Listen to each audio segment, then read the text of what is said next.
Newstalk 106 to 108. The perennial text line at 53106 is open. And when this next lady in front of me speaks, the text line lights up because they have all sorts of queries and we welcome them. You're most welcome. Sinead Ryan, consumer columnist with the Herald and independent newspapers, and here on the Hard Shoulder, our consumer champion. And today we're going to talk about holiday insurance. Sure, holidays are a week in August. I mean, why are we wondering about that in January? Good evening, Ivan. Why not talk about it in January? It's miserable and cold outside. Everybody's just got their first pay packet since about 4 years ago, it seems, since Christmas. And of course, this is the biggest time when people start putting deposits on their summer holidays. Now, they mightn't be able to afford the whole holiday yet, but they're confident they will by the time they come around. But I suppose the important message is don't just do that. Don't just stick the deposit on the holiday and look forward to the sand and the sangria. It's important to take out your travel insurance, not when you fly or as you're heading out to the airport, as sometimes happen, but at the same time you're booking your holiday. Really, really important. And the reason for this is that a whopping 40% of claims are paid out in the months preceding the holiday, not just while you're there. So it is very important to have it in place. You mean if you cancel the holiday? If it is cancelled for certain reasons, you can't fly, there might be a strike, you might get ill, somebody known to you might, and you can't go, you might, there's all kinds of reasons people can't travel. And it may not be for reasons that are covered elsewhere. So it may not be the airline's fault, for instance, or the hotel closes down, or something that maybe a travel agent would be responsible for. It could be something completely different. Okay, so I buy a package holiday for 2 weeks in the Canaries, an apartment or hotel, all flights, accommodation, whatever. Would it be normal practice that there be a little supplement in there for insurance to cover if I get a deli belly while I'm out there, if there's an accident and someone falls off a balcony or, on the edge of the swimming pool? Is that normal, or do you have to ask for it? It's normally an extra. Now, airlines are very good at prompting you, and I use that word advisedly, saying, have you bought the insurance? Click here, click here, click here, not letting you buy the plane until you have. Travel agents will certainly offer it, and you can look at buying it off them. But bear in mind now, there will be probably a commission. The cost of it might be a little bit higher than if you just went online and bought it yourself. And that's perfectly acceptable. There are loads of companies offering pretty decent travel cover in Ireland, which is available. And in fact, it's a lot cheaper than most people think it is going to be.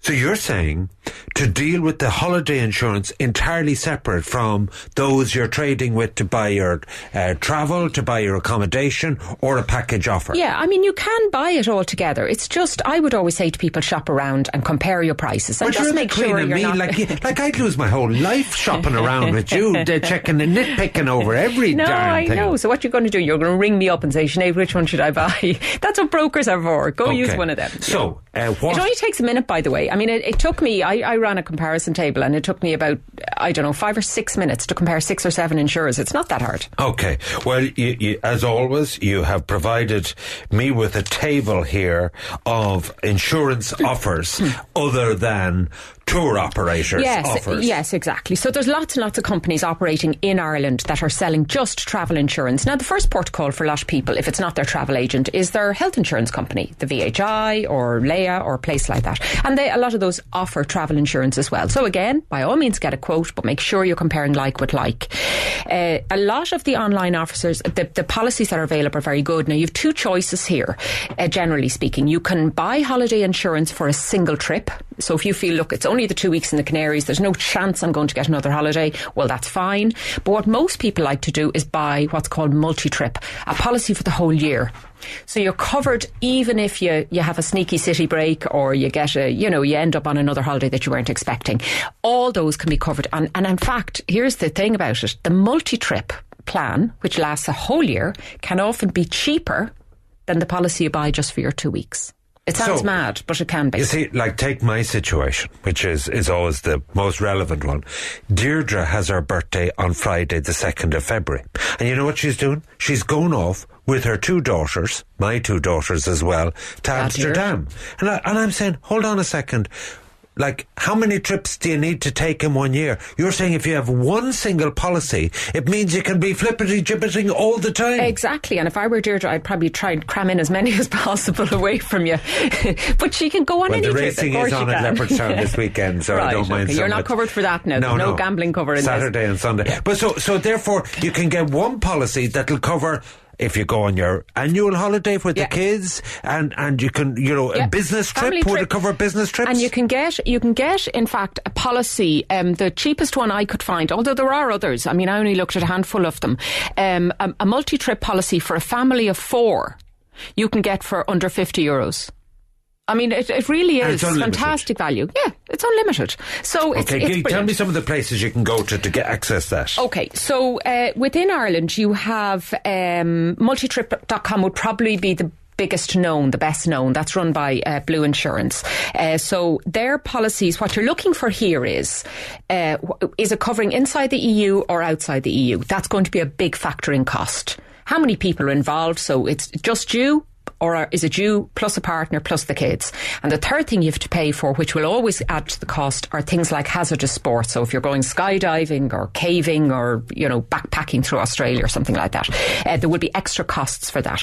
But for the main, most of them cover lots and lots of things. For instance, medical costs, which are the big one. That's the big scare people have. And can I just do a bit of myth busting here?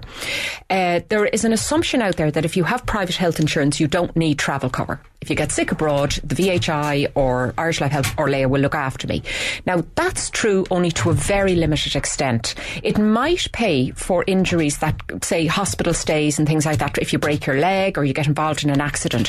What it won't pay for are things like repatriation back. So you need an air ambulance to get you home. It's a very serious incident. They certainly won't pay for your husband and wife to stay out with you, book into a hotel and make sure you're all right. And of course, private health insurance doesn't pay for lost bags and cancelled flights and all that kind of thing. So whilst there is some overlap, it is important to have both because they actually do different jobs. So that's... I'm looking here at this table and you have multi-trip is €50 and 20 million of medical cover. Yes. AAIreland.ie, do they do foreign travel as well? And Insure and Go and Allianz and GetCover.ie? Correct. So all of these would be well-known holiday and travel insurance providers. And they're all in competition with each other. So this is a very open market. It's brilliant for consumers because there's so much choice out there, but you do need to make sure you're comparing like with like. So all those companies that we've mentioned offer very basic plans.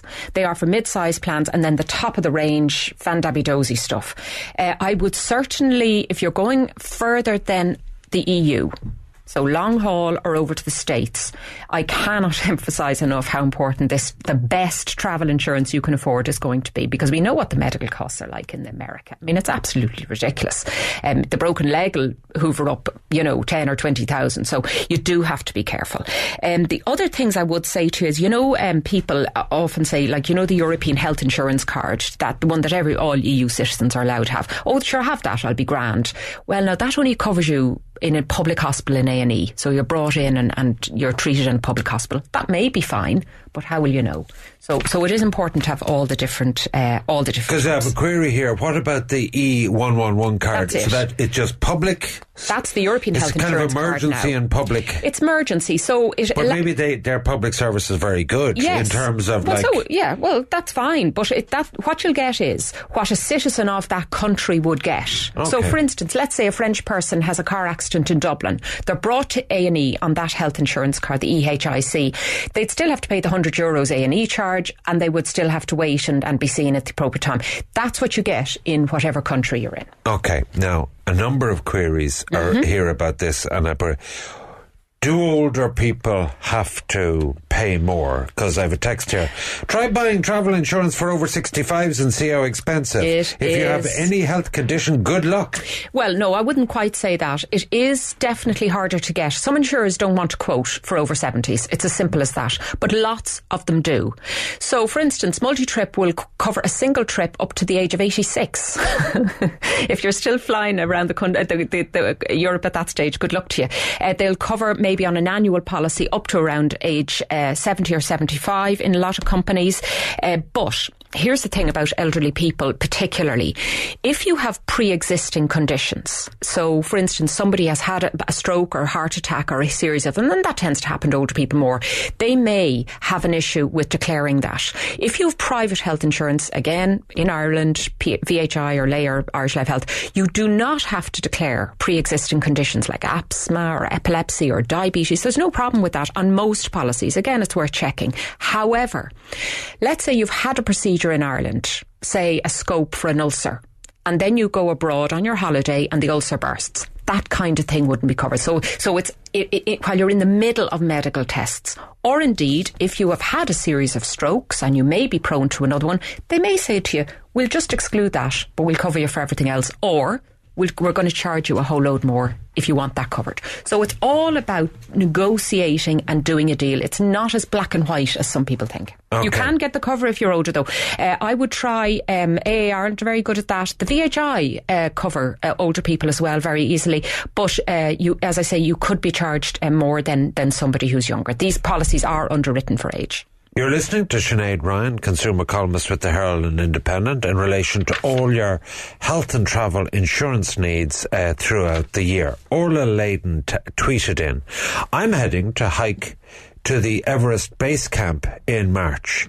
Can you ask the best holiday insurance for this? Thank you. Oh, good well, luck. I would have thought you'd have to pay a bit of a loading premium if you're going to be climbing up Everest. You will. You will definitely have to pay a loaded premium. So I would start with doing a round of quotes. They're very easy. Just type in comparetravelinsurance.com or go into one of the providers that I've mentioned. And on it will be hazardous activities. Do you want this included or not? And if you say yes, there will be a little proposal form to fill out. Where are you going? What are you doing? What are your plans? And do you have private health insurance? And the premium will be costed according to that. So I certainly would get 3 quotes for that listener before I'd make up my mind, and make absolutely sure that that particular destination is covered for what it is. Okay? So it's just to know in advance and not assume it's covered where maybe it wouldn't be. Now we're getting on to exotic Irene from Galway. Does the Platinum American Express travel insurance suffice? Now, Sinead, I'd say you know all about the Elite Premier Platinum service. On your card, would you have cover? You think now I'm somebody who goes around with an Elite Platinum anything. I suppose the good people in I&M provide you with one. Do you know? I don't know is the honest answer. However... But there are travel cards, there are exotic kind of plastic cards that might cover for this. Well, it's not even the card, it's the bank. So all the banks sell travel insurance. So if Amex has, I'm sure on Amex's website, they will have an option to purchase travel insurance. Some of those cards, I know those better credit cards, the ones that have kind of very generous limits on them, or the ones you certainly pay monthly, like Amex, would have a certain amount of travel insurance built in, but you would just want to be sure wherever you're going that it's going to be enough to cover you. So get on to them, ask them their terms and conditions, what they apply, and then you can pay for the little bit extra that Final question, Anne Mullen. She went on holidays. She was involved in a car accident, found the holiday insurance weren't willing to cover. Where can you go for restitution if you have a dispute? Okay, well, I would wonder why they weren't able to cover it, because they should have covered her hospital expenses. If it was in Europe and she had the proper policy, or outside Europe and she had the proper policy. So I would absolutely write into them and say, why is it not being covered? And if it isn't, then you take your address to the Financial Services Ombudsman, or you ring the Competition Consumer Protection Commission as well, and they will look after, and they'll certainly chase it up and find out why. Okay, and Alan in Cork asks, join the Austrian Alpine Association for your base camp hike. Insurance covered membership will cover you. You see? People know we have more our about own this. experts on the line. Thank fantastic. you for that, well Alan. I've learned something. Exactly. Well, Sinead Ryan, very little you don't know. Queen Amin herself, thank you as always. Probably a know-all as usual, aren't you? Newstalk 106 to 108.